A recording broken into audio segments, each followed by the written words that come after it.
pasal yang ke-17 dan ke-18 adalah bagian yang berikutnya yang kita perhatikan dari kisah Sedekia. Walaupun memang sudah tidak perlu lagi dibicarakan, karena Sedekia merupakan lambang orang yang tidak setia.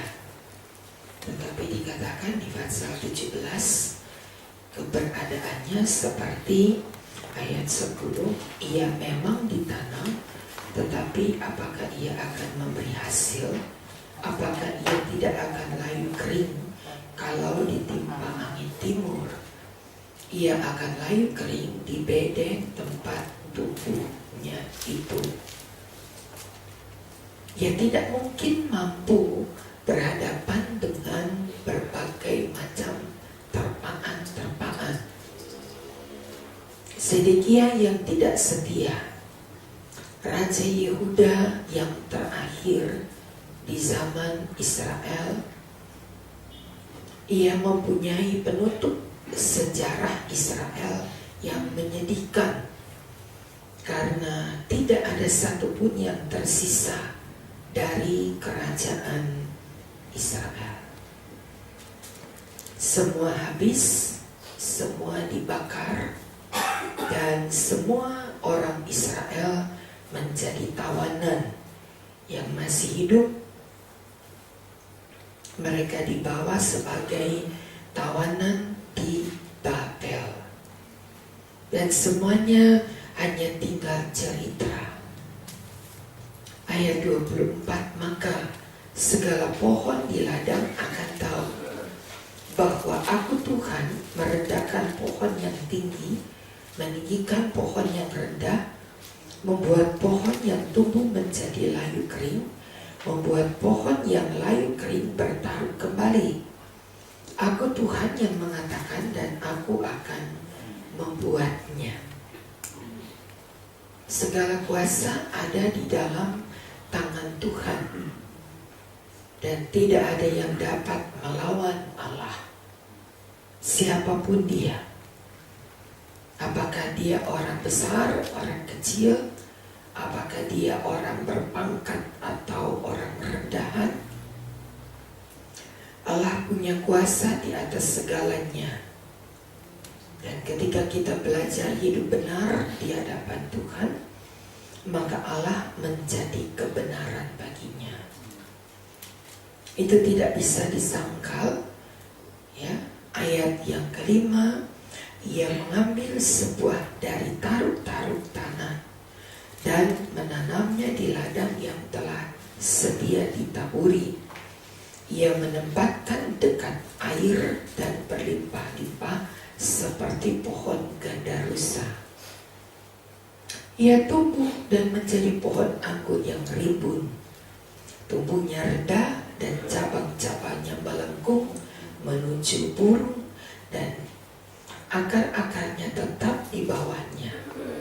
Demikian ia menjadi pohon anggur dan mengeluarkan tunas dan memancarkan taruh-taruh. Ia bisa membuat sebagai pohon anggur yang sangat berhasil, tapi dia juga dapat mengeringkan pohon yang begitu rimbun. Manusia ada di dalam genggaman tangan Allah. Kalau seorang dalang wayang, dia adalah seorang yang memegang cerita. Dia pegang semua anak wayang. Dia berhak mau bikin cerita kayak apa, dia berhak. Itu dalang. Dia mau pakai gambar Gatot Kaca, dia mau pakai gambar Sri Kandi, dia mau pakai gambar Kurawa, apa saja. Dan di tangan dalam cerita ada. Begitu pula dengan Allah. Kita cuma anak-anak wayang. Kalau dipakai kita jadi cerita, tapi kalau masuk kotak habis ceritanya. Tidak ada manusia berhak untuk menentukan jalan hidupnya, oh saya mau bikin cerita yang baik, tidak bisa. Yang bikin cerita itu dalam. Allah adalah dalam kehidupan. Sebab itu belajar tunduk kepada Allah itu jauh lebih bijaksana. Belajar hidup menjadi orang yang tunduk kepada Dia yang membuat cerita hidup kita. Kalau kita menjadi tokoh yang baik, selamanya cerita Pandawa akan membuat cerita yang baik. Selamanya. Dan selamanya cerita tokoh Kurawa akan menjadi cerita yang buruk. Jadi ketika kita hidup menjadi orang yang berkenan kepada Allah, maka cerita kita akan menjadi cerita yang baik. Dia berhak menentukan. Dia ambil dan dia tancapkan pada batang pohon pisang. Dia tancapkan, dia taruh untuk cerita apa saja. Pokoknya siapa dia? Tokoh Pandawa, oh ceritanya pasti bagus. Kalau kita orang yang berkenan kepada Allah, kita akan selalu punya cerita yang berkenan. Amin. Belajarlah hidup berkenan kepada Allah. Tidak ada orang yang fasik punya cerita yang baik. Tidak ada, saudara. Tidak ada ceritanya itu. Allah tahu bagaimana membuat lakon kita menjadi lakon yang baik, lakon yang berkenan kepada Allah. Dia berhak kok. Tadi kita baca, dia berhak menjadikan Sedekia orang baik. Memang dia tidak baik. Dia dijadikan tokoh penutup sejarah Israel, penutup sejarah dengan ketidaksetiaan Sedekia. Begitu banyak yang dibuat oleh Sedekia, mulai dari meremehkan firman Allah, mulai dengan mengerat tiap lajur di dalam kalimat-kalimat Taurat. Dia ambil pisau, dia raut. Habis dibaca, dia raut, lempar ke dalam api. Dia baca, dia suruh paniteranya baca. Habis baca, dia ambil pisau, dia yang meraut. Begitu ceritanya Sedekia. Begitu tidak menghormati firman Allah. Benar kalau 2 minggu lalu dalam ibadah kedua, firman Allah berbicara tentang hormatilah Allah. Firman Tuhan tadi malam berkata tentang menikmati firman Allah. Kita berjalan dengan cara menikmati kata demi kata firman Allah. Dan itu merupakan satu perjalanan hidup yang luar biasa. Yang kata benar mengiringi setiap kata firman Allah. Sedekia menutup hidupnya. Bahkan di dalam 2 Tawari berkata berulang-ulang, aku menyuruh utusan-utusanku memperingatkanmu, tapi engkau mengejek mereka, bahkan menangkap mereka dan membunuh mereka, supaya tidak lagi kau dengar firman-Ku. Sekarang tidak ada alasan lagi bagi Tuhan untuk mempertahankan Sedekia, walaupun dia Raja Yehuda. Dan sekarang Nebukadnezar sudah aku suruh untuk menghancurkan Yerusalem. Karena Sedekia, Yerusalem dihancurkan. Karena Sedekia, tidak ada batu disusun di atas batu. Karena Sedekia, tidak ada seorang Israel yang masih tinggal di Yerusalem, mau tinggal di atas reruntuhan puing. Mereka dibawa semua ke Babel. Bangsawan-bangsawan kerajaan, mereka diboyong menjadi budak-budak di istana Babel. Walaupun mereka menjadi budak-budak terhormat, ditempatkan pada jajaran-jajaran yang pantas. Tetapi dengan Sedekia, anak-anaknya dicabuli di muka matanya. Setelah cukup mencabuli anak-anaknya, lalu anak-anaknya disembelih di muka matanya. Setelah lihat semua itu, mata Sedekia dicungkil. Dan setelah dicungkil, dia ditelanjangi dan ditarik dengan kereta Nebukadnezar menjadi tawanan Babel. Akhir hidup Sedekia. Itulah sebabnya saudara, tidak ada sejarah yang menarik bagi orang yang melawan Allah. Tidak ada sejarah yang baik menutup hidup orang yang jauh dari Tuhan. Lebih baik kita tunduk kepada Allah. Lebih baik kita belajar, berhikmat, dan taruh diri di hadapan Tuhan dengan sungguh penuh hormat dan gentar. Tidak ada keturunannya nanti, tidak ada anaknya nanti. Pasal 18, siapa yang berdosa, dia yang mati. Ayat 4, sungguh semua jiwa aku punya, jiwa ayah, jiwa anak aku punya. Dan orang yang berbuat dosa yang harus mati. Tidak ada ayah dosa, anak yang terima hukuman. Tidak. Ayah berdosa, dia terima hukuman. Anak berdosa, anak terima hukuman. Yang makan buah mentah, dia yang akan apa? Ngilu tadinya. Ya, kita baca tadi. Siapa makan buah mentah, bukan gigi anaknya yang ngilu, giginya sendiri yang ngilu. Siapa yang berdosa, dia yang akan alami.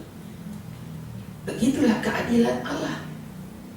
Oh, ini gara-gara bapaknya ini gara-gara anaknya ini. Tidak. Bapak buat, bapak yang terima akibatnya. Ibu buat, ibu yang terima akibatnya. Masing-masing bertanggung jawab atas dirinya. Ayat 20, orang yang berbuat dosa itu yang harus mati. Anak tidak akan turut menanggung kesalahan ayah. Ayah tidak turut menanggung kesalahan anak. Orang benar menerima berkat kebenarannya, kefasikan orang fasik akan tertanggung atasnya. Oh, enggak ada. Ini gara-gara bapaknya sih, tukang judi bapaknya. Anaknya yang bayar utang, yaitu memang karena memang anaknya ya memang begitu. Itu soal hutang. Tetapi kalau perbuatannya dia yang lakukan, dia yang tanggung risiko. Kalau soal hutang, ya sudahlah, risiko ditanggung penumpang itu. Begitu bapaknya melakukan, nama baik pun akan tercemar sampai ke anak-anaknya. Jadi memang hidup ini punya risiko. Hidup ini punya risiko. Jadi setiap kita berpikir jauh ke depan, mempunyai tanggung jawab. Kalau kita seorang tua, kita punya tanggung jawab, bukan hanya untuk diri kita, tapi juga untuk keturunan kita. Anak siapa dia? Bapaknya disebut, oh, yang tukang kawin itu ya? Pantas, hati-hati loh. Bapaknya sih tukang kawin 5 itu. Tiap kota satu, tiap kota satu. Wah, nama baiknya tidak ada. Sayang, anaknya akan menanggung. Ketika disebut orang yang baik pada masa hidupnya, maka anaknya akan mendapat bagian itu, iya.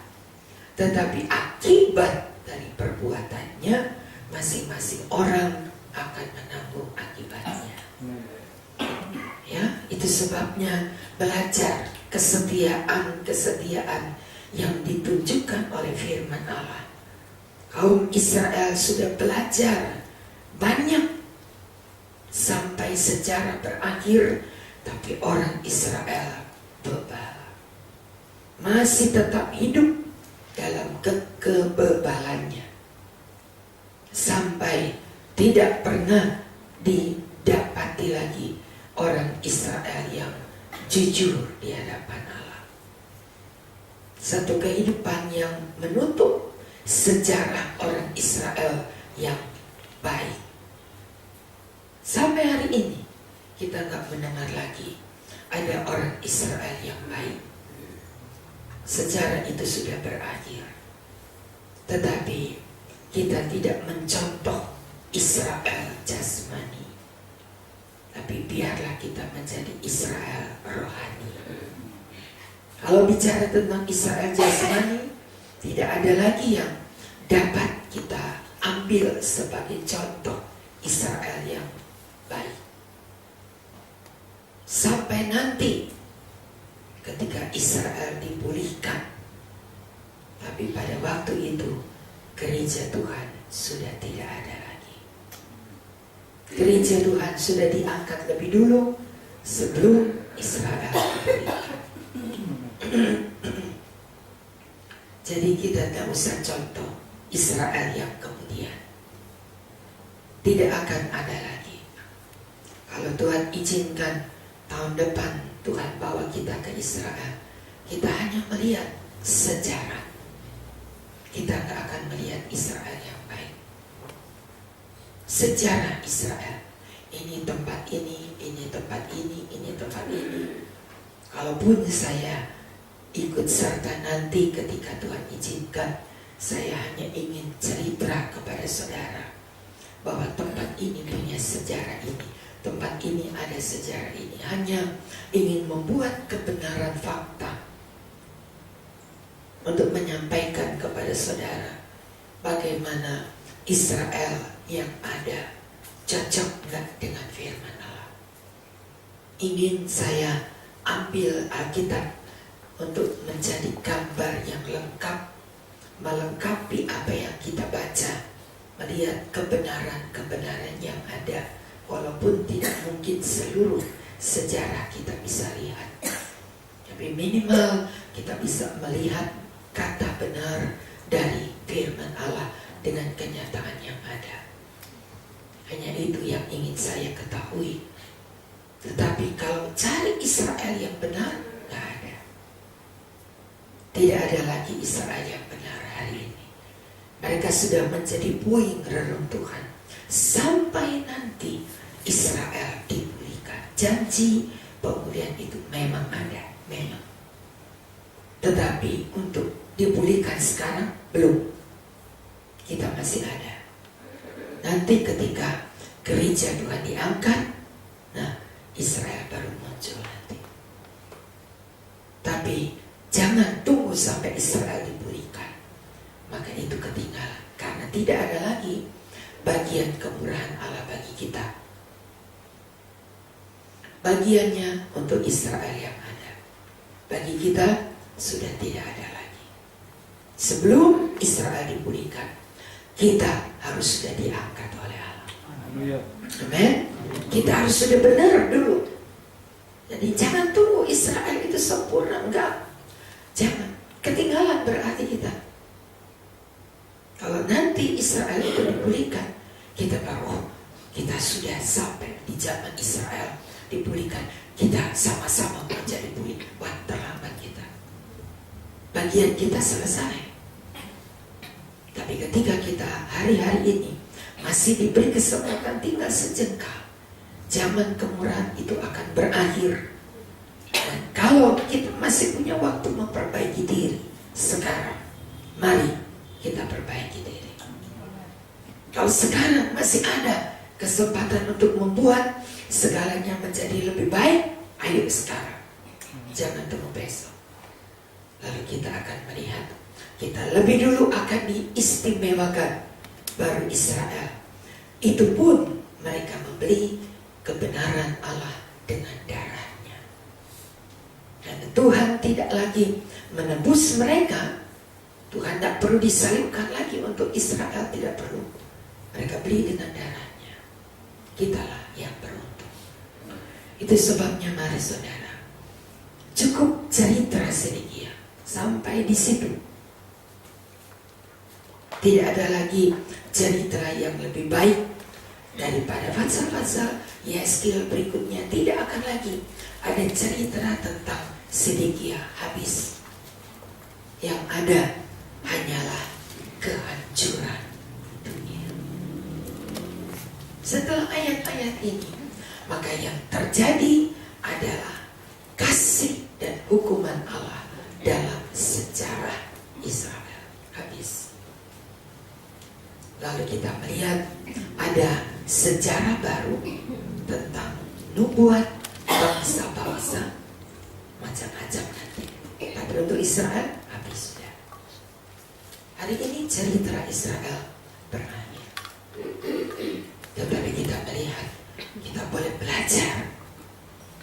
Korintus yang pertama pasal 10, apa yang kamu baca tentang Israel menjadi pelajaran. Mari kita lihat ayat itu. 1 Korintus pasal yang ke-10.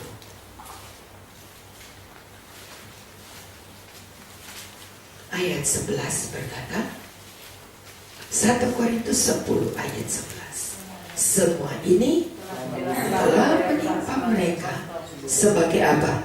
Contoh, dan dituliskan untuk menjadi peringatan bagi siapa? Yang hidup pada waktu di mana zaman akhir telah tiba. Kapan? Sekarang. Sekarang. Jadi kalau mau bertobat sekarang, bagi kita yang hidup di akhir zaman, bukan bagi orang lain, bagi kita.